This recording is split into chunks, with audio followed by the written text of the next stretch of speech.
I'm Cynthia for Artbeads Cafe, and I have Cheri for a guest today. Hi, Cynthia. Hi, Cheri. So there is something very exciting you're going to show us today. One-step looper. We love that tool. We do. Because there is so much more we can do with it.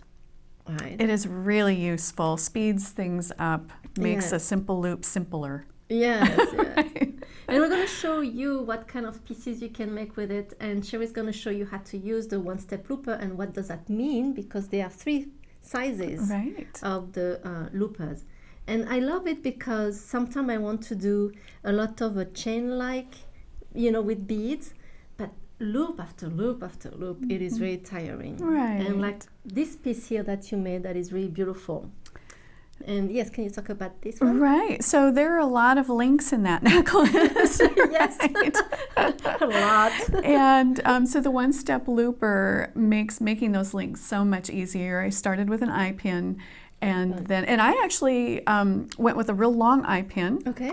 And made my little link, even though I had a small crystal, it made the loop, and then you've got this little leftover piece. Right. I made a new eye pin with the one-step looper, made the new loop, and then put the bead on, and then finished it with the loop on the other side. So I got 2 out of 1. So that's a great idea. So that was handy, and it goes so much faster with the one-step looper. Don't throw away your scraps. Your scraps, exactly. Have to use everything. Yeah. That's such a beautiful piece, by the way. I love the colors and the tassel.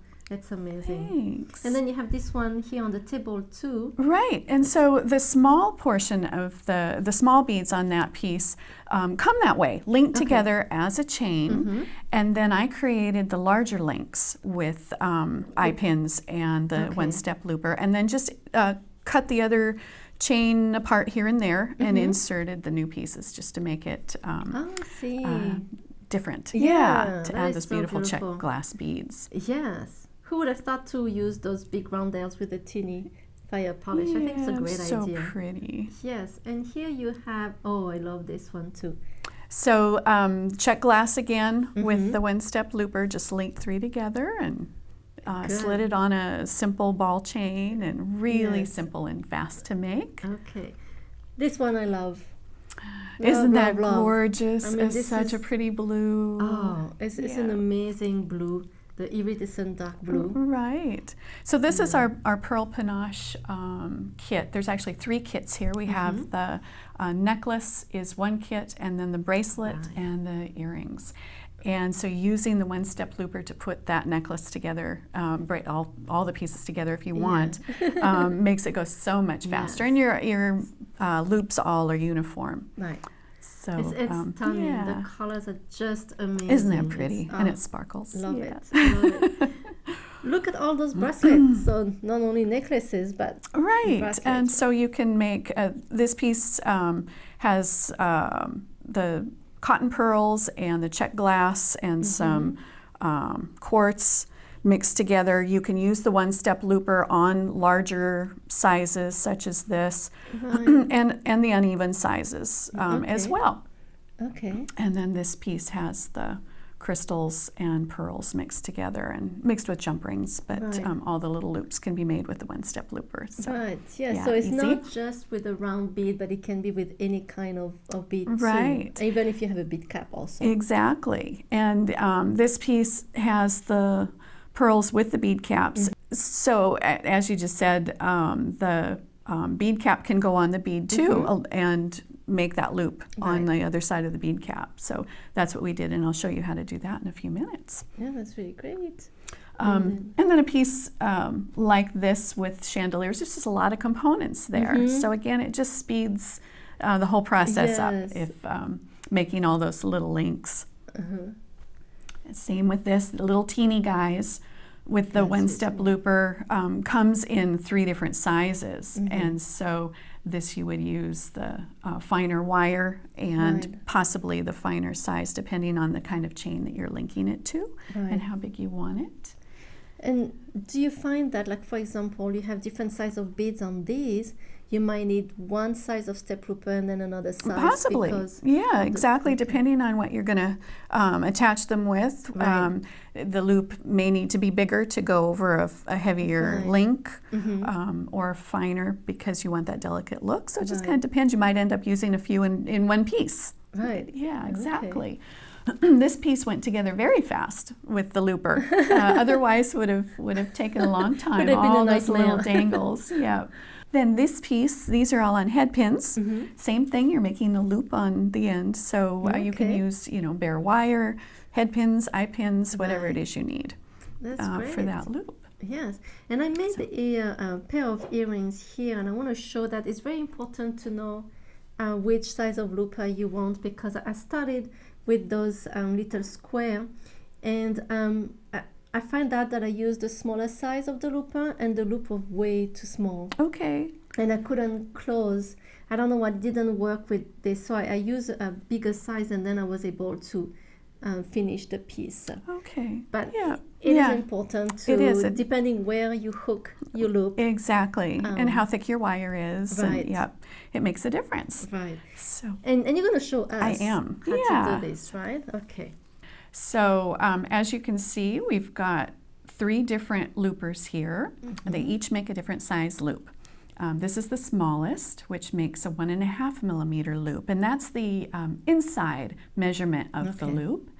And then this one makes a 2.25 millimeter loop, and then the largest makes a 3 millimeter loop. Right. And so I can show you here, this is an eye pin, and this is the loop that comes on the eye pin, right? And then these are the 3 different sizes of loops that the loopers make. And so here's the small, the medium, and the large. And you can see that the medium is just a hair smaller or larger than this one, and this one's just a little bit smaller. And so it's not a perfect fit, but you can take your pliers and adjust that a little bit if you're fussy enough that you want that to match. Otherwise, it's really not that noticeable. Okay. So those are the 3 different sizes. And then you can see here, I used, this is a 20 gauge wire with the large looper, the medium looper, and the smallest looper. And then this is the 24 gauge wire with the same, the largest looper, the medium looper, and then the little looper there. So you can see the difference. I'll hold these up there so you can see that the wire thickness or gauge makes a difference, but that inside millimeter is still the same. Right. So that's to show the different sizes, and then you just you're going to need the looper tool that's going to suit your needs. So starting maybe somewhere in the middle is a good place, and then because it does depends on where you hook that loop. Right. Pretty much. Exactly. I mean, if you hooking to a chain that is pretty thick, well, you might want to go with the bigger size. Exactly. Right? Even if you have a little pearl, for example, but you're hooking to something larger, you need that larger. So the size of the bead isn't necessarily determine the size of the loop that you need. Yeah, that's exactly. Okay. And then using different size beads and different shapes works well too. When you insert the pins into the looper, then you just kind of adjust accordingly, but it takes the different sizes and different shapes. So I'm going to show you how to do a loop. Great. So I've got a head pin, and I'm going to insert my pearl. And in this case, I'm going to go ahead and put a bead cap on so you can see that you can utilize the caps as well. And I'm going to go with this middle-sized looper. And this section right here is what the wire is going to form around to make the loop. Okay. And so you insert the wire between there, but then there's a hole right there at the end, which is so you can slide your wire, depending on how long it is, in and out. This blade right here is the one that's actually going to cut the wire. So you want to position that wire where you want the blade to cut it and how close you want the loop to the base of your bead or bead cap or whatnot. There. So I've squeezed a little bit. Okay. You can see it's cut my wire. Then I'm going to open and release. And there's the loop. And then you can close that with your chain nose pliers when you're ready to hook it to your piece. Sometimes you can get that closed a little closer, and sometimes you can't. Just kind of depends on the bead size that you're working with. And then you're good to go. That's great. This is what we call the miracle tool. Right. Yes, because I have people asking me to do rosary, but it takes so long. So the one-step looper, it is the much faster. Yes. But thank you so much, Cheri, for welcome. showing us that. And it's great to see the different size of the looper and the different size of loop that it's creating. Right. So hopefully this is a tool that you will like and use it, because we do like it and we use it quite a lot. So thank you so much, Cheri, for coming. And thank you for joining us today at Artbeads Cafe. And make sure to subscribe to our email newsletter to get all the ideas that Cheri makes and all our great promotions. So merci beaucoup. Au revoir. À bientôt.